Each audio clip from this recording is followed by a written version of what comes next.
Lideri i BDI Sali Ahmeti pas takimit në Shkup me presidentin e Shqipërisë Bajram Begaj deklaroi se të dy me presidentin ndanë të njëjtin mendim se zhvillimet në Maqedoni dhe në mbar rajoni nuk janë duke shkuar në drejtimin e duhur. Takimi ishte takim vëllëzor. Bisedua mbi zhvillimet në Maqedoni të veriut, mbi zhvillimet në rajon. Ndam shqetësim të përbashkët që gjërat as në rajon as në vend nuk janë në drejtimin e dur. Besoj që këtë e konfirmoj edhe presidenti Begaj që ka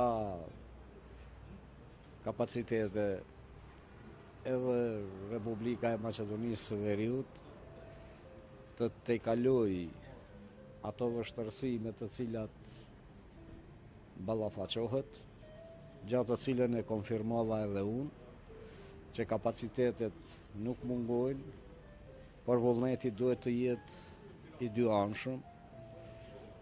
Në radhë të parë duhet të promovohen marrëdhëniet ndërritnike dhe të pacënueshme të jenë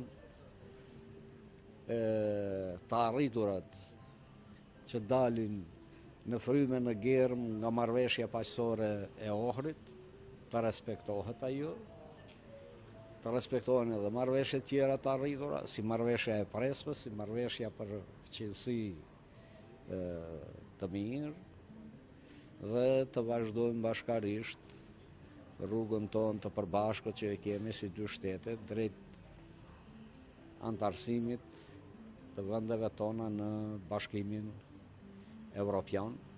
I pyetur për raportet me Arben Taravarin dhe se a ka ndonjë marrëveshje me të, Ahmeti theksoi se nuk ekziston asnjë marrëveshje me Taravarin. Marrëveshje nuk ka me Arben Taravarin.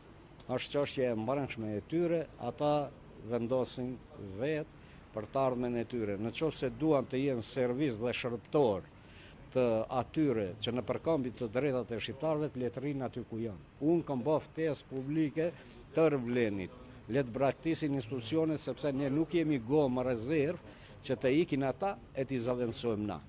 Në fund të deklaratës, Ahmeti tha se partia që ai drejton do të mbrojë me vendosmëri të arriturat e shqiptarëve në Maqedoninë e Veriut, pasi ata kanë ardhur si rezultat i gjakut të derdhur.